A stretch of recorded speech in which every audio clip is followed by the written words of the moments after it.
Bismillahirrahmanirrahim. Assalamualaikum warahmatullahi wabarakatuh dan salam sejahtera. Saya mewakili kumpulan saya iaitu Kumpulan 1 akan menerangkan tentang kesedaran kesihatan semasa berlakunya gejala COVID-19.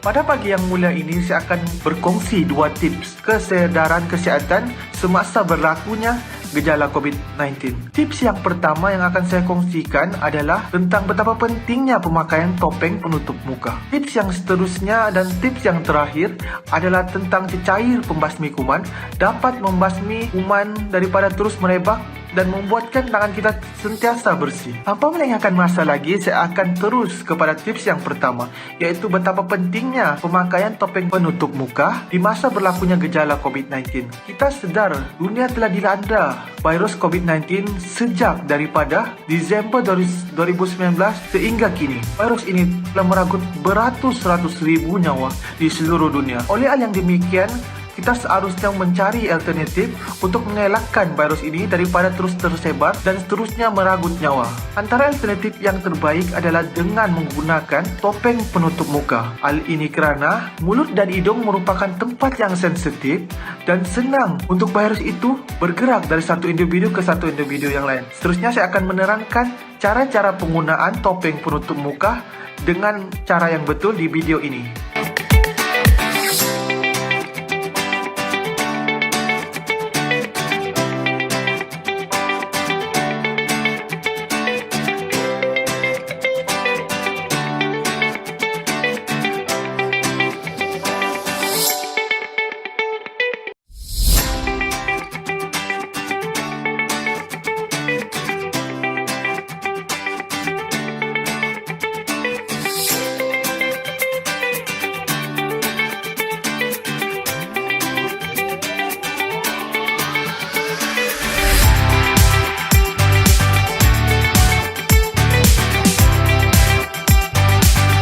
Seterusnya adalah tentang penggunaan dan aplikasi tempat dalam menggunakan topeng penutup muka. Kita diwajibkan untuk menggunakan topeng penutup muka di tempat yang berlakunya lambakan orang seperti kompleks membeli belah maupun pasar malam. Hal ini kerana tempat-tempat tersebut merupakan tempat yang berisiko tinggi untuk virus ini terus tersebar dari satu individu ke satu individu yang lain. Beralih kepada tips yang kedua, iaitu tips menggunakan cecair pembasmi kuman dengan cara yang betul di video ini.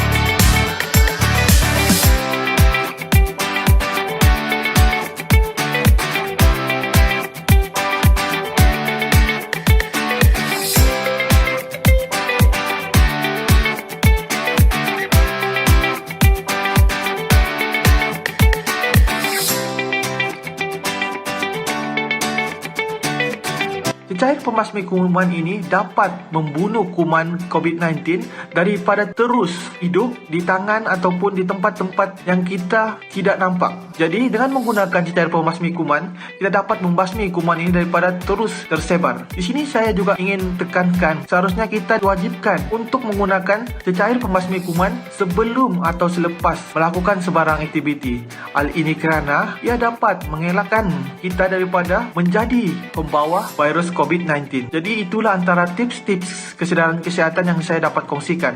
Saya juga di sini ingin mengingatkan kepada semua untuk terus menjaga kesihatan, menjaga jarak dan sama-sama kita untuk membasmi virus ini daripada terus tersebar dan membantu dunia maupun negara kita iaitu Malaysia untuk menjadi negara yang bebas daripada COVID-19.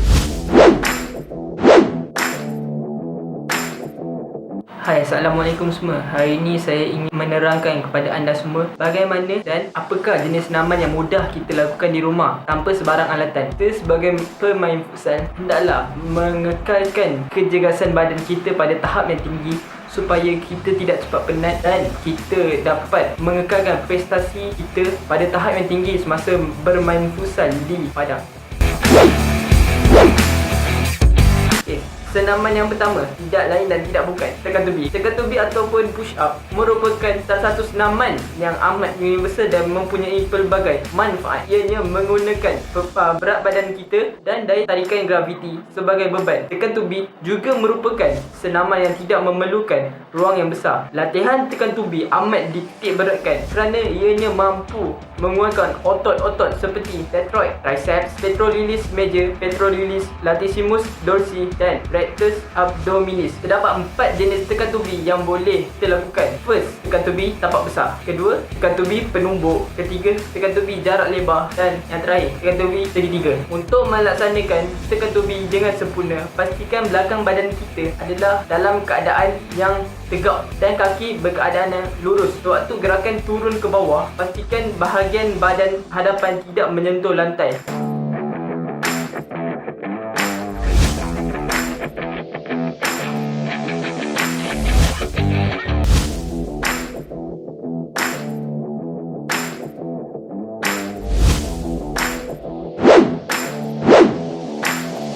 Jadi, sebagai pemain futsal, kita hendaklah mempunyai teknik sepakan yang kuat. Untuk mendapatkan teknik sepakan yang kuat, kita hendaklah menyasarkan otot kaki kita, iaitu otot betis, supaya dapat menghantar bola dengan kuat dan menyepak bola ke arah gol dengan padu. Jadi, kalau otot betis kita kecil dan ingin membesarkannya supaya kita dapat sepak dengan kuat, kita hendaklah melakukan senaman calf raises yang untuk menyasarkan betis, iaitu otot cilius dengan intensiti yang lebih tinggi supaya kita punya otot betis dapat dibesarkan dengan cara drastik. Tahukah anda otot cilius mewakili 60% daripada saiz betis? Kalau anda ingin membesarkan bahagian tersebut, semestinya senaman calf raises ini dapat membesarkan otot cilius itu secara drastik dan menyasarkan otot tersebut. Jadi pemain futsal tersebut akan dapat sepak bola itu dengan lebih kuat.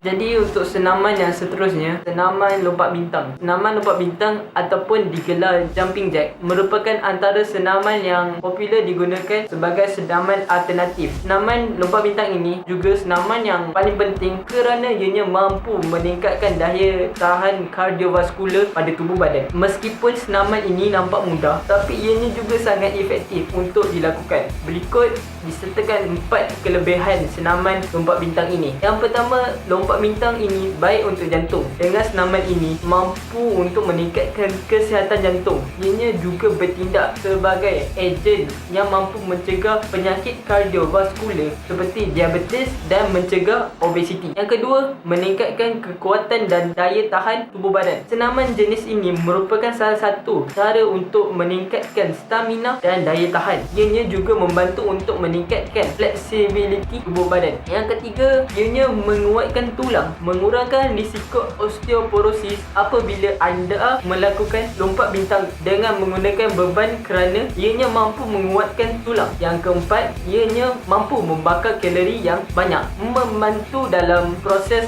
membakar kalori dengan cara yang paling efisien dan efektif. Ianya juga mampu untuk membakar lemak dan membolehkan seseorang itu mengekalkan berat yang ideal, terutama jika ia dilakukan dengan konsisten.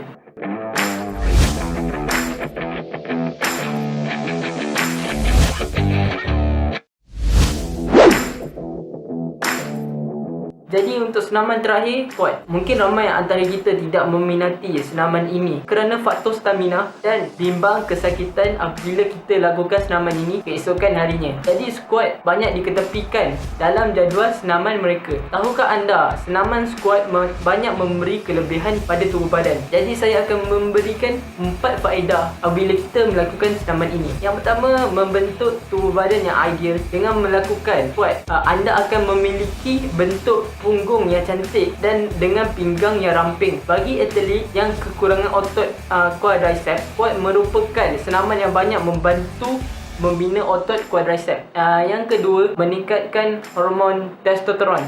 Berita gembira untuk kaum lelaki yang kerap melakukan senaman squat kerana hormon testosteron anda berjaya dipertingkatkan. Dengan hormon testosteron yang tinggi, ianya memudahkan otot-otot bahagian lain untuk membesar. Yang ketiga, ianya mampu membakar kalori yang tinggi. Bagi anda yang mahu menguruskan badan, kuat merupakan senaman yang wajib anda lakukan. Pergerakan otot di keseluruh badan mampu menguruskan badan kita. Jadi pergerakan yang tinggi membuatkan kalori yang lebih banyak dibakar dan lemak-lemak cepat susut, membolehkan anda turun berat badan dengan banyak.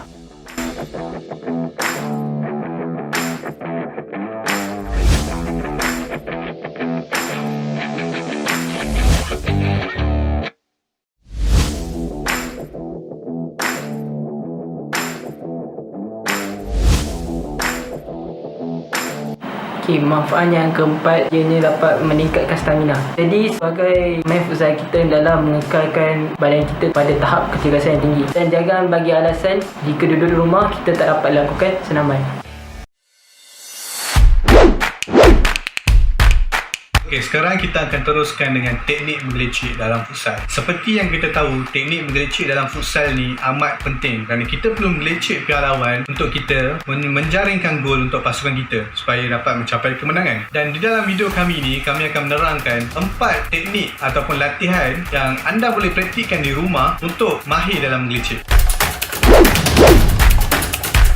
Yang pertama, close space drill. Close space drill ni seperti mana kataannya adalah kita berlatih dalam jarak yang terhad. Dan untuk cara untuk anda memantapkan anda punya teknik adalah dengan menggunakan 3 kon dan 1 bola. Dan cara-caranya adalah seperti berikut. Yang pertama, anda letakkan 3 kon tersebut dalam garisan lurus atau segitiga. Seterusnya, pastikan jarak 2 kaki antara setiap kon. Kemudian, anda menggelecik di antara kon tersebut dengan menggunakan seluruh permukaan kaki. Seterusnya, anda gunakan kaki yang kedua, kaki yang satu lagi yang tidak digunakan pada awal tadi untuk menggelecik di antara kon tersebut. Lakukan latihan ini selama 10 hingga 15 minit. Dengan cara ini, anda akan dapat mahir untuk menggelecik dalam jarak yang kecil.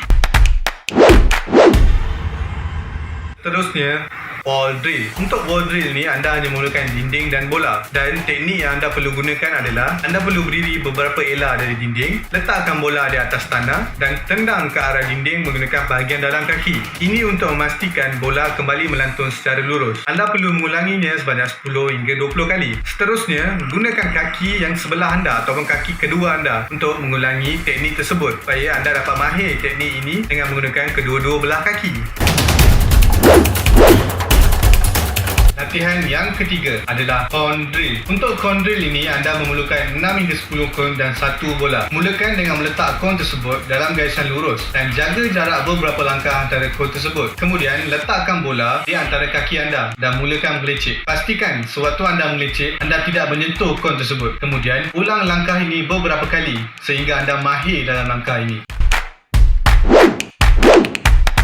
Latihan yang terakhir adalah confine dribbling. Untuk confine dribbling ini, anda memerlukan 4 kon, pasangan dan sebuah bola. Mulakan dengan membentuk sebuah petak segi 4 sama dengan jarak 5 meter di antaranya. Kemudian, anda dan pasangan anda akan memasuki petak tersebut. Seterusnya, anda akan mengawal bola dan bergerak ke arah pasangan anda. Dengan cara, anda melindungi bola tersebut dan pasangan anda akan cuba untuk merebut bola tersebut. Lakukan ini selama 60 saat. Kemudian, bertukar peranan dengan pasangan anda. Lakukan ini berulang-ulang kali sehingga anda mahir.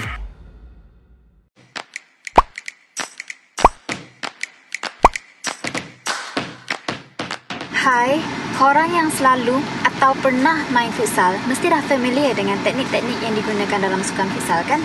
So dalam video hari ini, saya akan share salah satu teknik asas yang digunakan dalam sukan futsal, iaitu teknik hantaran bola atau lebih dikenali sebagai passing. Hantaran bola boleh dilakukan dengan menggunakan pelbagai sisi kaki, sama ada bahagian luar kaki, bahagian dalam kaki, depan kaki, tumit ataupun tapak kaki.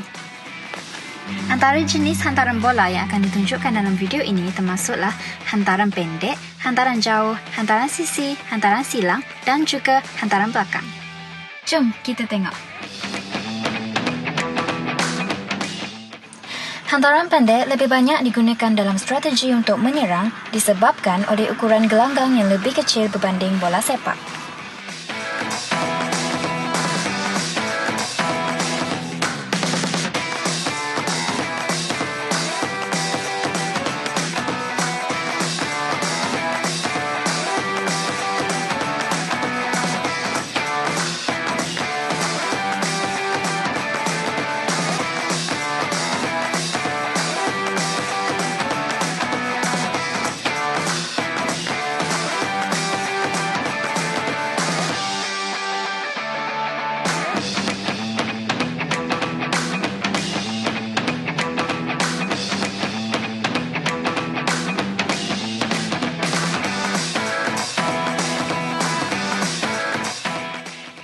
Hantaran sisi juga boleh dilakukan dengan menendang bola dengan menggunakan kekura kaki sama ada kaki kiri ataupun kanan.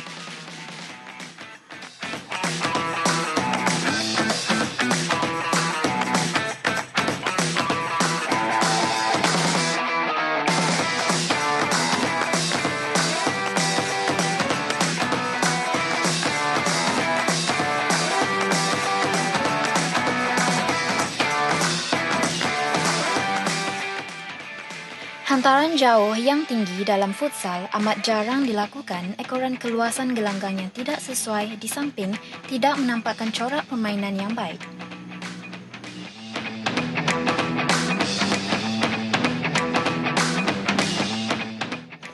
Hantaran leret dilakukan dengan cara menolak bola menggunakan tapak kaki secara leret.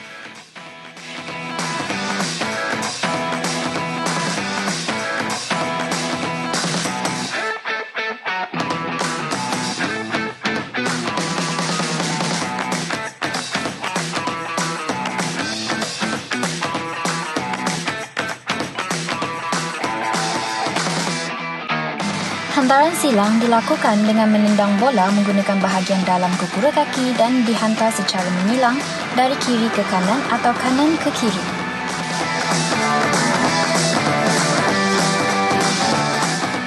Hantaran ke belakang pula dilakukan dengan menendang bola ke belakang dalam jarak yang terdekat dan selalunya melibatkan bahagian tumit kaki. Okey, setakat itu sahaja untuk video kali ini.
Assalamualaikum warahmatullahi wabarakatuh. Saya Farhan daripada UiTM Negeri Sembilan, iaitu daripada kos Sains Kan. Saya rasa video tentang futsal ni sangat membantu pemain futsal dalam memastikan mereka sentiasa fit walaupun tidak dalam keadaan PKP. Video ni juga sangatlah ringkas dan padat dan menggunakan bahasa yang mudah difahami. Saya harap lepas ni lebih banyaklah video-video yang akan dikeluarkan. Assalamualaikum dan salam sejahtera. Nama saya Raja Mirina. Saya guru pendidikan jasmani daripada Sekolah Kebangsaan Sri Setia. Overall video ini sangat okey, baik. Tanya kepada adik-adik yang telah membuat video ini dengan jayanya. Ada sedikit pandang-baikan dalam video yang ada teka-teki dan coverage. Boleh beritahu bilangan yang boleh dilakukan dalam permulaan. Permulaannya boleh dilakukan sebanyak 10 kali 3 set ataupun 15 kali 3 set seperti itu. Dan video ini sangat tidak sesuai untuk diberikan kepada murid sekolah rendah kerana video itu sendiri terlampau banyak bercakap dan tidak menarik perhatian murid kerana murid sekolah rendah cepat distracted, betul tak? So, okay, good luck. Thank you. Hai, nama saya Syakirin. Saya main futsal untuk UiTM. Kalau pasal yang video tu semua okey. Just sampai yang drill kalau tak silap. Teknik dia betul. Dia macam kalau nak improve lah, kalau nak nampak improve sikit, macam dia macam kekok sikit tapi teknik abang tu dah betul. Just buat benda tu nampak kurang kekok lah, so nampak macam professional sikit kan. So nampak macam lagi smooth lah. Satu lagi, kalau betul nak basic futsal, dia tertinggal satu tau. Sebab futsal ni kalau position dia tak banyak, so lagi better bagi tahu pasal position dia. Assalamualaikum dan salam sejahtera. Saya Nur Suhaila binti Zainuddin dari SK Desa Tasik. Komen saya untuk video yang dihasilkan ni, pertama, laras bahasa tak sama dari orang pertama hinggalah orang terakhir. Jadi kena tengok balik dekat siapa video ni ditujukan.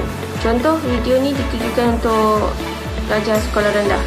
Jadi laras bahasa ni tak sesuai lah, sebab orang akan mudah bosan dengan laras bahasa yang formal. Okey.